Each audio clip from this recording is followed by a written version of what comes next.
자, 계속해서 150페이지, 자, 복대리 보도록 하겠습니다. 복대리. 말 보니까 좀 무슨 말 잘, 복대리가 뭐야? 이런 거죠. 자, 복대리란, 자, 이렇게 되는데, 자, 이걸 우리가 복대리라고 그래요. 복대리. 가만히 보면, 대리는 본인으로부터 일감을 받아 일하는 사람이죠. 이걸 대리인이라고 합니다. 그럼 얘는 일을 하시면 되는데, 얘가 일 못할 사정이 생긴 거예요. 그래서 그 일감을 한 번 더 토수해줬다. 이걸 복대리라고 그래요. 다시요. 대리는 본인으로부터 일감을 받아온 사람이고, 대리는, 자, 다시 복대를 선임했다고 그랬으니까, 복대리는 대리인으로부터 일감을 받아온 거예요. 본인으로부터 일감을 받아 일하는 사람 대리인, 대리인으로부터 일감을 받아서 일하는 사람을 복대리라고 그래요. 뭐 복자만 붙여주면 되는 거지. 한 번 더 가면 어떻게 될까요? 복대리인입니다. 한 번 더 가면요. 복복복 이렇게.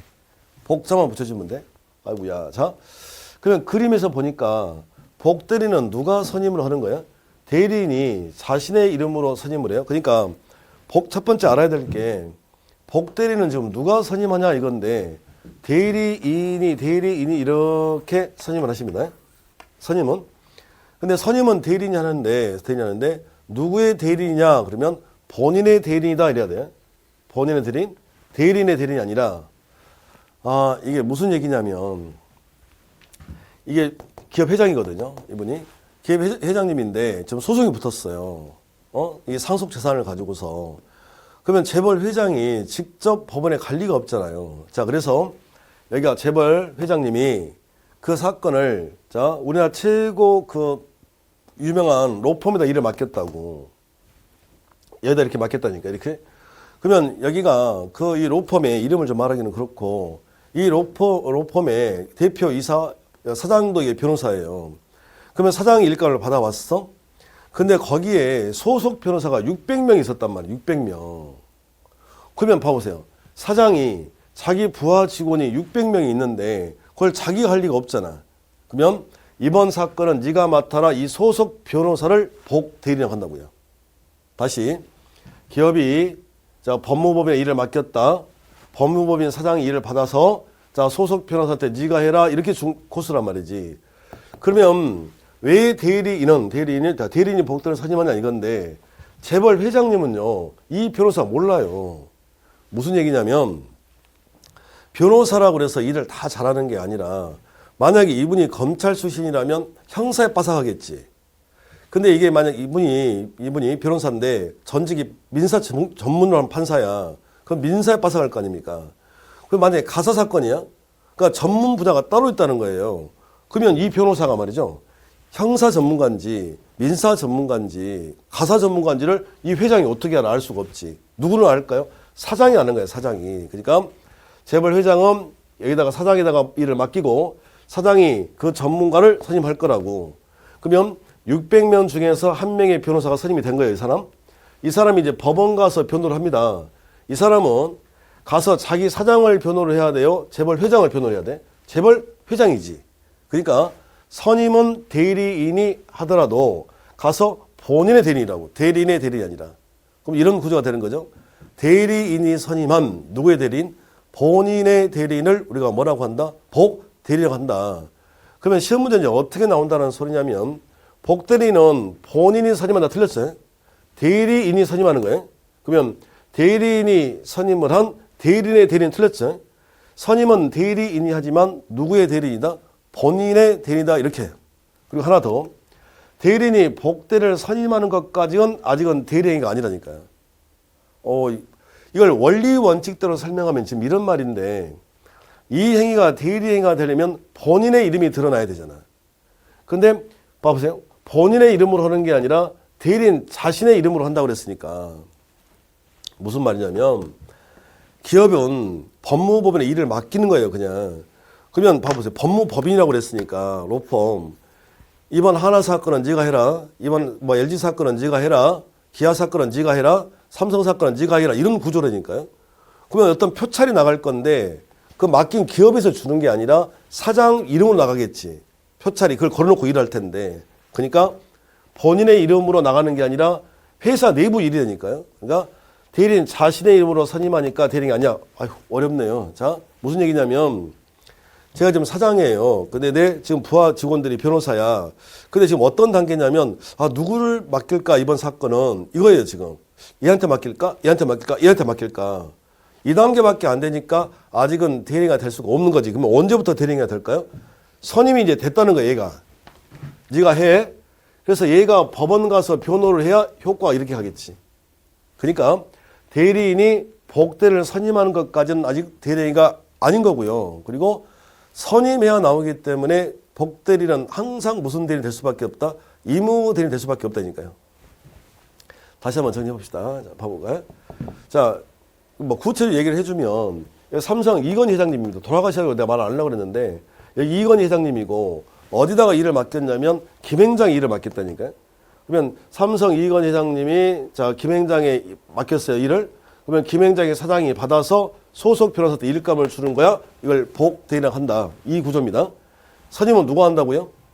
대리인이 선임하시는 거고 선임은 대리인이지만 가서 누구를 변호를 해야 돼? 이건희 회장님. 그러니까 본인의 대리인이다. 대리인이 아니고 사장님이 자 이번 삼성 사건은 누구한테 맡길 거야? 이 단계밖에 안 되니까 아직은 대리인이 아닌 거고 선임해야 나오기 때문에 항상 무슨 대리다? 의무 대리인. 법정 대리인이 될 수가 없는 거죠. 삼성에서 누군가랑 소송을 하게 되면 민법 규정에 의해서 알아서 변호사가 선임됩니까? 아니잖아. 그러니까 복대리는 항상 무슨 대리다? 의무 대리다 이렇게 하시면 되겠어요.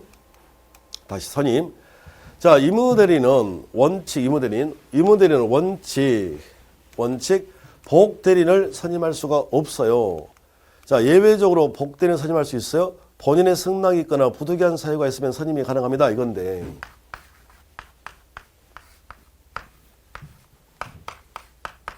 자, 이렇게 되어 있는데, 얘가 본인이고요. 여기가 대리인, 여기가 복대리인 이렇습니다. 자, 당신 대리인 하세요. 그러니까 의무대리인이라고 쳐봐. 의무대리인.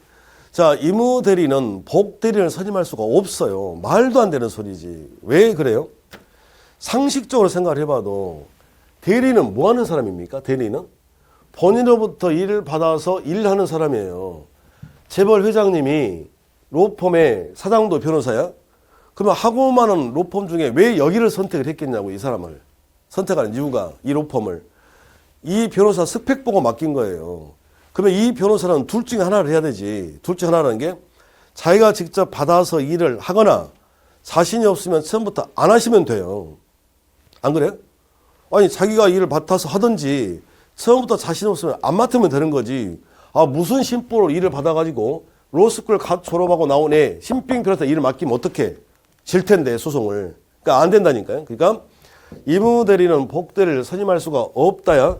근데 자, 두 가지. 본인의 승낙이 있거나 부득이한 사유가 있으면 선임이 가능하다 이랬잖아요. 무슨 얘기입니까?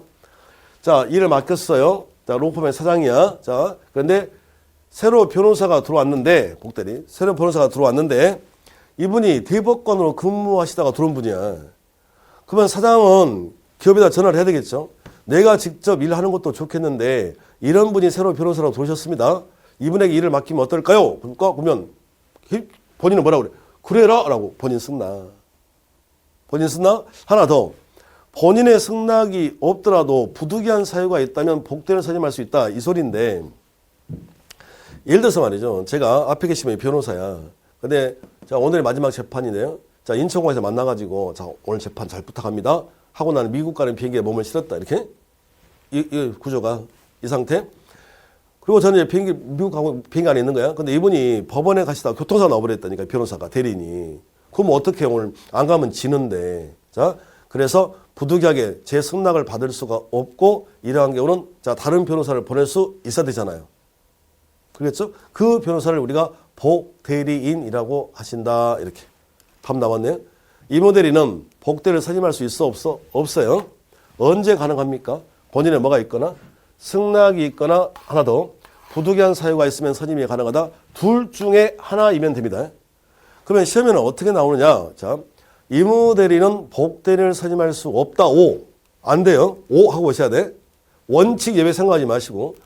의무대리는 복대리를 선임할 수 없다. O. 맞아요. 다시 하나 더. 자, 의무대리는 본인의 승낙이 없다면 부득이한 사유가 있는 경우라도 복대리를 선임할 수가 없다. 틀렸지. 둘 중에 하나면 되십니다. 이렇게 정리를 해주시면 되겠고. 자, 법정 대리는 이제 반대예요. 그러니까 임무 대리인과 법정 대리의 차이점을 생각해 보면 임무 대리는 둘 중에 하나라니까요. 자기가 맡아서 일을 하거나 자신이 없으면 처음부터 안 하면 된다. 무슨 심보 일을 토스해 주냐고. 근데 그러니까 그 말은 하기 싫으면 안 할 수 있는 거잖아. 안 할 수 있다. 근데 법정 대리는 부모 아닙니까? 내 자식이 다른 집 애들보다 못난 것 같아? 공부도 못하는 것 같아? 나 네 아빠 안 할래. 이럴 수 있습니까? 안 되는 거잖아. 그러니까 법정 대리는 그 자리를 빠져나올 수가 없잖아요. 법정 대리는 그 자리를. 그러니까 언제든지 복되는 선임이 가능하다 이 소리.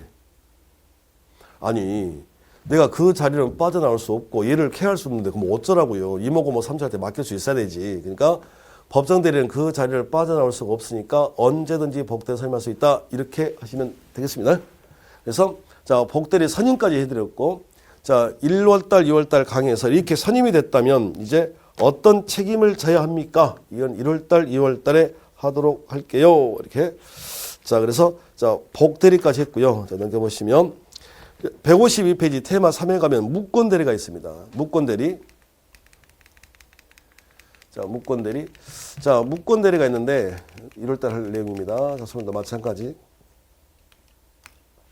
자, 광의의 무권대리라고 되어 있거든요. 광의의 무권대리. 우체에 무권대리가 있는데 그러니까 광자를 붙여놨는데 지금 그러니까 이렇게 해도 되고 요즘 추세는 이렇게 가로를 쳐버리니까 그냥 자, 원리 원칙대로 제가 설명해 드리면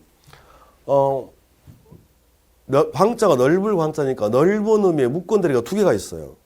대리권이 없는 애가 대리행위를 했다. 이런 식으로. 대리권이 없는 애가 대리행위를 했다. 무권대리, 넓은 의미의. 그게 표현대리가 있고 협의의 무권대리가 있습니다. 그 중에서 자 표현대리를 먼저 할게요. 표현대리. 자 그러면 표현대리는 뭐냐는 건데 표현대리. 자 표현대리란 얘는 내부적으로는 대리인이 아닌 거예요. 내부적으로는 대리인이 아닌데 외부적으로는 대리인처럼 보인다. 그러니까 표현이라는 말, 외부라는 말, 외관이라는 말이 다 같은 말이에요. 다 같은 말. 그러니까 실질적으로 뭐가 아닌데 대리인이 아닌데 외부, 외관, 겉모습은 대리인처럼 보인다. 이걸 지금 누가 만들었다는 소리냐면 본인이 만들었다는 소리예요. 그러니까 앞으로 표현대리가 성립이 됐습니다. 이렇게 되면 본인이 책임을 지는 거예요. 표현대리가 성립이 됐습니다. 그럼 누구 책임이라고? 본인 책임. 본인 책임. 그러면 표현대리는 누가 주장하는 겁니까? 그랬더니 상대방이 본인에게 책임을 물은 거예요. 그러면 상대방은 어떤 상태에 이어야 되냐면 선임에서 무과실이어야 하고 상대방. 자 본인 전수자 주장할 수가 없고 그리고 강행법 위반적으로 무효가 되면 표현대리 자체가 성립이 안 돼요. 아이고야 좀 어려운 것 같죠? 어렵지 않습니다.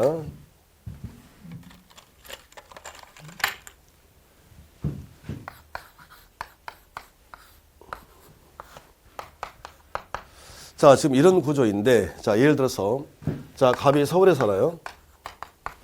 얘가 부산에 삽니다. 이렇게. 그래서 이렇게 해서 지금 매매를 하려고 그래. 매매를. 근데 날씨 엄청 춥잖아요, 지금. 오늘 저도 혼났는데 아주 그냥. 자, 그러면, 자, 이거 본인 해볼까요? 본인. 자, 상대방. 그래서 뭐라고 얘기를 하냐면, 본인이 부산에 있는 상대방에게 전화를 걸어요, 표시. 이렇게 전화를 걸어. 자, 내가 직접 내려가려고 했는데 날씨도 춥고 하니까 자, 을이라고는 대리인을 내려 보낼 거야 라고 전화를 걸었다니까요. 그러면 상대방 병 입장에서는 내일 본인이 직접 내려온다, 대리인이 내려온다? 대리인이 내려온다고 얘가 전화 걸었으니까 믿겠죠. 그러니까 믿었다를 뭐라고 그래요? 선의 플러스 무과실 이렇습니다. 구조가. 그러면 이제 여기까지 끝난 거예요. 그러면 일단 갑은 을을 대리인으로 만들어야 되겠죠. 오늘 배웠는데 을이 대리인이 되려면 자 일감을 받아오셔야 돼. 그걸 뭐라고 그래? 일감 받아오는 걸? 일감 대리권 일감 받아오는 걸 수여 이랬잖아요. 일감. 근데 대리권을 주는 방식에는 제한이 없어요. 너 대리인 해? 방식에 제한이 없어? 근데 그냥 너 대리인 해라 하고 내가 내려와서 저는 갑의 대리인인데요 라고 저랑 매매하세요 라고 이렇게 얘기를 하면 얘 안 믿을 거잖아. 대리인지 아닌지 어떻게 알아? 믿을 수가 없지. 그래서 일반적으로 일감을 줄 때는 우리가 뭘 주는 거냐면 위임장을 주더라 이 소리예요. 위임장을 요렇게 이거죠. 여러분들 우리 그 일상에 보면 이런 경우 있습니까? 그러니까 입을 딱 닫고 있는 거야 이 사람이. 입을 닫고 그러면 굉장히 샤프하게 보이는 사람들. 그러니까 무슨 얘기냐면 왜 하고 많은 사람 중에서 을을 데리러 내려보내려고 할까요? 얘가 샤프하게 보이니까. 그래서 얘한테 일감을 주려고 그래요. 근데 우리 집에 보면 입을 닫고 있으면 굉장히 샤프하게 보이는데 입만 딱 벌리면 확 끼는 사람들 있잖아. 너는 어디 가서 말만 안 하면 돼. 막 이런 것들. 얘가 얘라니까. 굉장히 샤프하게 보여서 자 일감을 주려고 위임장을 딱 줬다. 근데 을이 위임장을 받자마자 헤헤거리고 웃는 거예요. 그럼 얘는 샤프한 겁니까? 뜰빵입니까? 이거 뜰빵한 거지 이거. 이런 애를 내려보내면 되는데 안 돼. 바보네 이거. 야 내려가지 마. 철회. 이거예요 이게. 그럼 얘가 철회를 하는 순간에 얘는 이제 대리인이다 아니다. 대리인이 아닌 거지. 그렇죠? 그러면 본인은 다시 빨리 병에 전화를 걸어야 될 거잖아. 근데 전화 안 해요.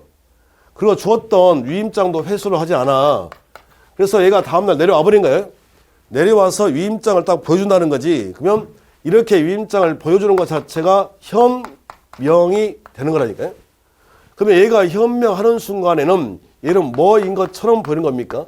대리인인 것처럼 보인 거지. 그러면 실질적으로 뭐가 아닌데 대리인이 아닌데 외부 외관 겉모습은 대리인처럼 보인다. 누가 이렇게 만든 겁니까? 본인이 이렇게 만든 거잖아. 본인이. 얘가 얘한테 전화를 걸었기 때문에 그런 거지. 그래서 너 때문이야. 너 때문에 내가 매매한 거야. 그래서 상대방이 본인에게 야, 너 책임져. 너 책임져. 이 소리입니다. 그러니까 표현 대리가 성립이 되면 자, 표현의 뜻이 뭐라고요? 실질적으로는 대리인이 아니야. 근데 외부 외관 겉모습은 대리인 것처럼 보여. 이걸 누가 만들었다는 소리입니까? 본인이 만들었다는 소리예요. 그러니까 본인이 책임을 지는 제도이고 본인은 책임을 전적으로 다 지는 거지 본인의 책임이 감경되는 경우도 없다 이거예요. 그러면 결국은 표현대리가 성립이 됐다는 말은 본인이 뭐 하나를 잘못했다는 소리예요. 그러니까 봐보세요. 본인이 잘못했어? 본인이 책임져? 그럼 누가 물어가겠어? 누가? 당연히 상대방이 본인에게 야, 너 책임져? 이렇게 상대방이 줘 본인에게. 그러면 상대방이 본인에게 야, 너 책임져라 라고 하려면 상대방은 어떤 상태여야 한다? 선이이면서 무과실여야 한다니까요. 선이 무과실. 그러면 자 본인이 자기가 잘못하고 너 책임져라 이게 안 되는 거지. 그리고 전득자 주장할 수 없다고 하는 이유가 그러니까 항상 민법은 똑같은데 민법은 보호할 가치가 있는 사람만 보호를 하십니다. 여기서 한 번 더 매매가 이루어졌어요 이 소리예요. 그래서 이렇게 해서 받아갔다는 거지. 전득자 이렇게 이런 식으로. 그러면 본인은 전득자한테 이렇게 표시를 한 적이 전화를 건 적이 있어 없어? 없잖아요. 전화 건 적이. 근데 어떻게 전득자가 본인에게 야, 너 책임져 이렇게 할 수는 없다 이 소리지. 그래서 전득자는 안 됩니다 이 소리예요. 하나 남았는데 5번 강행법 위반 등으로 자 행위 자체가 뭐가 되면 무효가 되면 무효죠. 이게 되면 표현들의 자체가 성립이 안 돼요. 그러니까 책임이고 뭐가 없다는 소리지. 무슨 소리일까요? 여기 보세요. 표현들이가 성립이 됐다는 말은 본인이 뭐 하나를 잘못한 거고요. 그러니까 너 책임져라 이런 구조잖아. 그러면 여기서 책임을 지려면 이 행위 자체가 여기가 유효가 되어야 유효이니까 너 책임져 이런 구조가 되는 거지. 근데 만약에 이 행위 자체가 무효라니까요. 그러면 이 행위 자체가 무효라는 말은 둘이 뭐 한 적이 없는 거야. 아예. 만난 적이 없는데 어떻게 책임을 물어갑니까? 그러니까 이 행위는 반드시 유효해야 된다. 이게 표현들이에요. 다시 정해 봅시다. 표현들이란 실질적으로는 대리인이다 아니다. 근데 겉모습은 대리인 것처럼 보인다. 누가 그렇게 만들었다? 본인이 그렇게 만들었다니까요. 그래서 본인이 책임을 지는 제도이다 이러시면 되고 누가 물어가는 거죠? 상대방이 본인에게 야, 너 책임져 이 소리야. 너 책임져 이게 자 그래서 상대방이 본인에게 물어가는 거고 상대방이 본인에게 야, 너 책임져라고 물어가려면 상대방은 어떤 상태여야 한다? 선이면서 무과실여야 하고 표현되는 상대방이 본인에게 책임을 지라고 물어가는 제도이지 본인이랄지 전득자가 물어가는 게 아니에요. 자, 그리고 이 행위가 강행법 위반으로 행위가 무효가 돼버렸대. 그러면 만난 적이 없는 것이니까 책임이고 뭐고 없다. 이렇게 됐습니다. 그래서 표현들이가 이제 뜻을 제가 정리를 다 해드린 거고, 자, 표현들이가 총 3가지가 있는데, 3가지가. 자, 첫 번째가, 자, 125조의 표현들이 이렇습니다. 125조의 표현들이. 자, 여기서는, 자, 뜻을 일단 법조문도 알아야 되고, 125조 표현들이 보세요. 제목이 뭐 대리권 수요 표시죠. 어디가 포인트냐면 수요 표시가 포인트예요. 이 말이. 대리권 수요 표시. 대리권 수요 표시. 자, 125조 대리권 수요 표시한 표현들이 제3자에 대하여 타인에게 대리권을 수여함을 표시한 자는 그 대리권의 범위 내에서 행한 그 타인과 제3자 간의 법률행위에 대하여 책임을 져야 된다. 그러나 제3자가 대리권이 없음을 알았거나 알 수 있을 때는 그러하지 아니하다. 뭘까 이 소리? 이겁니다. 자, 여기인데 이게 어렵지 않아요. 저 보세요. 자, 얘한테 대리권이 없어요. 대리권이 없어요. 근데 얘가 가서 대리행위를 했어요. 현명을 해야 되는 거고. 자, 그리고 이 행위는 반드시 방금 유효라고 그랬어. 대리권이 없는데 대리행위를 했는데 어떻게 했냐면 본인이 상대방에게 표시했다니까요. 얘한테 대리권이 있다라고 전화를 걸었다. 명시적 혹은 묵시적. 아무튼 대리권이 없는데 대리권을 줬다고 본인이 상대방에게 표시를 해서 상대방이 믿었다니까요. 그러니까 너 책임져 이 말이에요. 그러면 여기는 지금 다른 게 의미가 있는 게 아니라 대리권 수여 표시잖아요. 이게 무슨 말이에요? 이게 무슨 권이 없는데 대리권이 없는데 수여 대리권을 줬다고 명시적으로 표시를 했건 묵시적으로 표시를 했건 무조건 책임지라 이 소리예요. 묵시적 표시가 무슨 말일까요? 묵시적 표시가 그 나중에 기본서 보면 이제 그 판례 박스에 나올 텐데 요즘은 말이죠. 그 헬스클럽도 프랜차이즈인가 봐. 그러면 이게 본사고 이제 지사겠죠. 그 관계가 끝나서 이제 대리권 없는 거지. 그러면 제일 먼저 뭐부터 해야 됩니까? 간판 내려야 되잖아. 근데 간판을 내리지 아니하고 고객들을 모집한다니까요. 그걸 본사가 알았다고. 그럼 빨리 간판을 내리라고 해야 되는데 간판을 내리지 아니하고 고객 즉 회원 모집한다는 걸 알고도 묵인 방조를 했다는 건 대리권 준 것과 똑같이 대리권 표시한 것과 똑같다니까요. 그래서 회원 모집에서 도망가 버렸네. 그럼 우리는 본사에게 너 책임져 이렇게 물어갈 수 있다 이 소리예요. 어렵지가 않죠. 자 보세요. 자 무슨 말입니까? 우선권이 없는데 대리권이 없는데 대리권을 수여 줬다고 표시한 거예요. 명시적으로 표시를 하건 묵시적으로 표시를 하건 표시를 했다면 무조건 책임져야 합니다. 이 소리. 대리권 수여 표시한 표현들이 좋고요. 자 나머지는 1월 달에 제가 해드릴게요. 다시 이것들. 자 이번엔 126조 표현들이 여기는 권한을 넘은 표현들이에요. 넘은. 이게 여기는 포인트가 넘은이에요. 125조는 수여 표시가 포인트 단어이고 여기는 넘은 이 포인트다. 권한 넘은 표현들이 대리인이 그 권한 외에 법률행위를 하는 경우에 제3자가 그 권한이 있다고 믿을 만한 뭐가 있을 때 정당한 이유가 있을 때는 본인은 그 행위에 대해서 책임이 있다 표현들인데 이거 볼까요? 오늘 배운 게 대리인은 받은 대로만 하시면 된다고 그랬잖아요. 받은 대로면 시키면 시킨 대로 하라고 그랬잖아요. 그러면 본인 을에게 대출에 관한 대리권을 줬어요? 뭐만 하시면 돼? 대출만. 대출? 근데 가서 매매를 했다 이거예요. 그럼 내가 준 건 대출인데 넘어서서 매매한 거죠. 상대방이 그걸 믿었다는 거고 너 책임져 이 소린 거예요. 아이 선생님 어떻게 그게 말이 됩니까? 어떻게 그게 그럴 수가 있나요? 그게 가능한 일입니까? 이렇게 질문을 할 수도 있을 것 같은데요. 자, 잠깐만 보세요. 무슨 얘기냐면 우리가 누군가에게 일감을 줄 때는 위임장을 준다고 했잖아요. 위임장을. 그러니까 얘도 얘한테 이렇게 위임장을 줘야 되는 거 아닙니까? 위임장. 그러면 갑은 을에게 위임장을 줄 때 위임장에다가 뭐라고 적어야 돼요? 적을 때? 이렇게 적어야 되지. 뭐라고 적어야 돼 이거? 이 토지에 대해서 을은 뭘? 대출을 신청할 권한이 있습니다. 라고 이렇게 적어야 되잖아요. 근데 갑이 말이죠. 을에게 위임장을 적어줬는데 자, 이 토지에 대해서 을은 모든 권한이 있습니다. 모든 권한이 있습니다. 이렇게 적어줬다니까요. 위임장을. 그래서 이런 위임장을 얘한테 주니 얘가 위임장을 가져와서 이 위임장을 제시를 하면 상대방은 믿을 수밖에요. 이렇게. 그러면 병은 을에게 이 토지에서 모든 권한이 있다고 그랬으니까 매매할 권한이 있다고 믿을 만한 정당한 이유가 생긴 거 아니에요, 이제. 그래서 매매를 했어요, 이 말이에요. 누구 잘못입니까, 이거? 그러니까 표현대리가 일단 성립이 됐다. 그러면 무조건 본인 잘못, 뭐 하나는 본인이 잘못한 거라니까요. 본인이 잘못한 거야, 이제. 자, 그런데 여기서 포인트 하나가 권한을 넘는 표현대리란 말을 사용하려면 일단 기본적으로 대리권 하나는 있어야 돼, 없어야 돼요? 잠깐만요. 125조하고 126조의 차이점이 뭐냐면 125조 대리권 수요 표시의 표현 대리는 대리권이 없다니까요. 대리권 자체가 없는데 줬다고 명시적, 묵시적으로 표시했다. 너 책임져. 이 소리고 권한을 넘은 표현 대리라는 말을 사용하려면 대리권이 없는 게 아니라 기본적으로 대리권 하나는 주었다. 근데 넘어서서 했어요? 그러니까 기본 대리권 하나가 필요한 거지.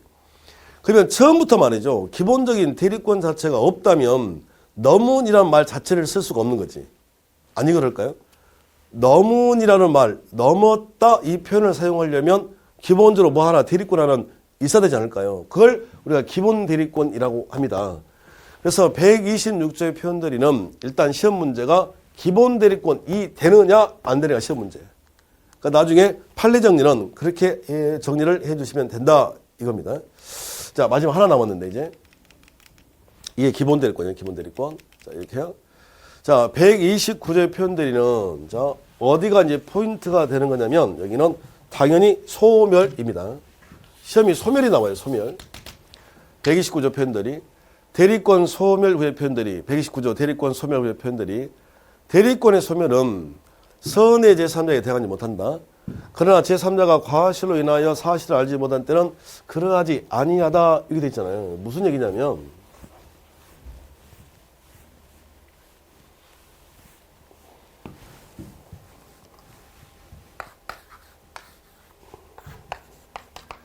자 여기가 은행이고요. 야 은행원이야. 야 고객 이렇게 했죠. 그럼 여기가 지금 본인이 되겠고요. 본인. 자 이게 대리인이 되는 거고 이게 상대방 이렇습니다. 그 제가 실제로 본 건데 그 제가 공부 그만두고 첫 직업이 이 강의하는 거거든요. 그러니까 저도 보면 태어나가지고 첫 직업이라고 가져본 게 그러니까 직업도 아닙니다. 돈을 벌어본 게 처음으로 해본 게 이거예요. 강의. 근데 아마 저는 이게 평생 이걸로 끝날 것 같은데 제가 처음 강의 시작한 것이 저기 노량진에 그 제일고시라는 학원이 있었는데 거기서 제가 갔을 때가 그 수강생들이 한 2,000명 있었어요. 학원에. 굉장히 큰 학원이었죠. 그러니까 수강생 2,000명이니까 우리 교수님도 굉장히 많아. 그래서 한 달에 한 번씩 회식을 하는데 노량진 수강시장 가서 회식을 해요. 근데 제가 막내일 때 이 선생 가서 뭐 좀 해가지고 와. 이렇게 뭐 사가지고 와. 그럼 제가 네 알겠습니다 하고 갔거든. 그 횟감을 이렇게 고르고 있었단 말이에요. 이렇게 그 얘기를 하려고 그래요. 이렇게. 자, 그런데 한참 고르고 있는데 어떤 유니폼을 입은 여성분이 오니까 와가지고 그 사장에게 인사를 꾸벅해요. 그 사장이 그 금고에서 딱 현금을 꺼내가지고 주는 거야. 그러니까 그분이 이렇게 돈을 세. 그리고 금액 적고 사인 받아 가더라니까요. 무슨 얘기입니까? 이게? 일수락 하지 말고 은행원이라고 은행원. 그러니까 시장 상인들은 돌아다닐 수가 없잖아. 빨리 은행 갈 수가 없고 시간이. 그러니까 은행원들이 돌아다닌다고 이렇게요. 그래서 이 은행원 이 사람이 한 15년 이상 이렇게 근무를 한 거예요. 그러니까 자동적으로 인사하면 돈을 주는 거지. 그죠? 그러면 15년 동안 근무를 했다는 말은 대리권이 있었겠네. 대리니까. 근데 은행에서 말이죠. 이 직원을 잘랐다니까요. 잘랐다고. 잘랐다가 이게 뭐가 되죠? 소멸이 되는 거예요, 이게. 근데 자른 후에 행위를 해버렸어요. 이 소리거든, 지금. 이게 뭔 소리, 이게? 잘랐는데 다음날 버젓이 유니폼을 입고 시장에 나타나니 시장 상인들은 계속 은행원 줄 알고 돈을 줘버렸다 이거예요. 그래서 돈을 받아가지고 도망가 버렸습니다. 이렇게 된 거예요. 누구 잘못이죠? 본인 잘못이라니까요. 무슨 얘기냐면 이 직원을 소멸 잘랐다면 고객들에게 문자 메시지를 보내야 되지. 어떤 조치를 해야 되는데 그걸 하지 않은 잘못이 있다니까요. 아니 어려운 게 아니라 예를 들어서 제가 사장인데 이 앞에 계신 분이 제 직원이야. 근데 20년 동안 거래처를 돌아다니면서 수금하시는 분이야. 근데 제가 이분을 잘랐어요. 잘랐다. 그럼 뭐부터 해야 돼, 이제? 제가 제일 먼저 해야 될 일이. 거래처에다가 전화해가지고 이분 잘랐습니다 하고 말을 해줘야 거래처 알 거 아니에요. 근데 자르고 난 다음에 속상해가지고 나 혼자 소주 먹고 있었다고. 그 사이에 이분이 거래처를 돌아다니면서 수금해서 도망가 버렸다고. 누구 잘못이라고요? 본인 잘못이라고. 이걸 말하는 거예요, 지금. 그럼 대리권이 소멸된 후에 대리 행위를 했다. 이게? 그래도 자, 상대방이 지금 믿었다는 거 아닙니까? 선의무과실. 선의무과실. 자, 이렇게 만든 잘못이 누구에게 있었다? 본인에게. 자, 너 책임지세요. 이 소리예요. 이걸 말하는 거예요. 그러면 여기서는 시험이 소멸만 시험에 나온다고 제가 방금 말씀드렸기 때문에 소멸이 뭐냐는 거예요. 소멸. 소멸의 뜻. 소멸이라고 하는 말은 자 보세요. 전에는 무슨 권이? 대리권이 있었다 그래야 돼. 전에는 대리권이 있었다. 근데 현재는 대리권이 없다. 이게 소멸이라니까요. 그러면 시험지에 처음부터 말이죠. 처음부터 대리권이 없어요. 그러면 소멸이고 뭐고 없는 거지. 소멸이란 말. 전에는 대리권이 있었어요. 근데 현재 대리권이 없어요. 이게 소멸이라니까요.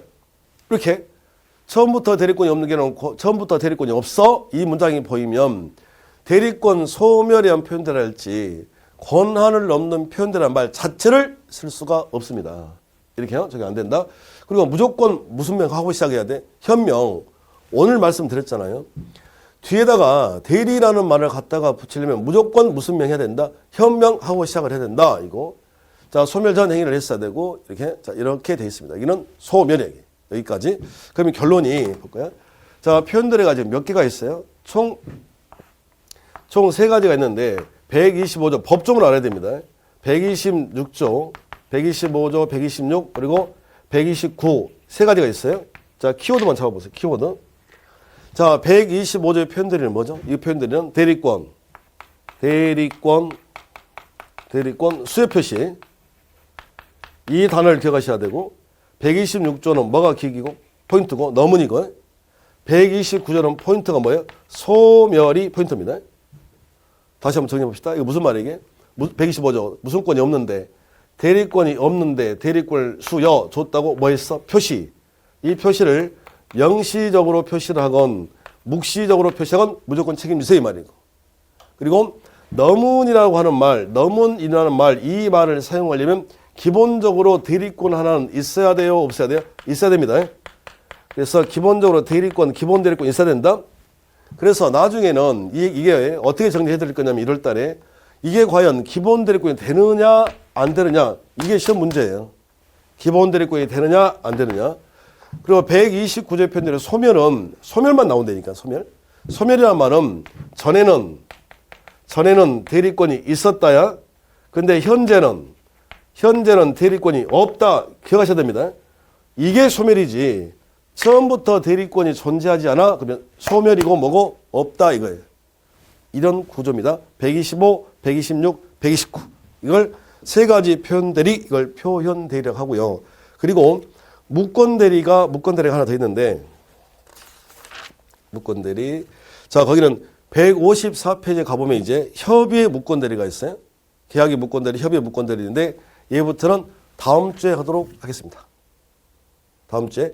그래서 아마 다음 주가 되면 남아있는 게 이제 협의 무권대리, 무효 취소 조건 기한. 그래서 아마 다음 주에 민법 총칙이 다 끝날 거고 물권법까지 들어갈 예정입니다. 그래서 그 입문 과정이라 전체는 다 해드릴 수가 없고 그래서 이게 이런 말이구나 용어 정리 그리고 전체적인 기본적인 틀 잡는 위주로 지금 강의를 해드리고 있어요.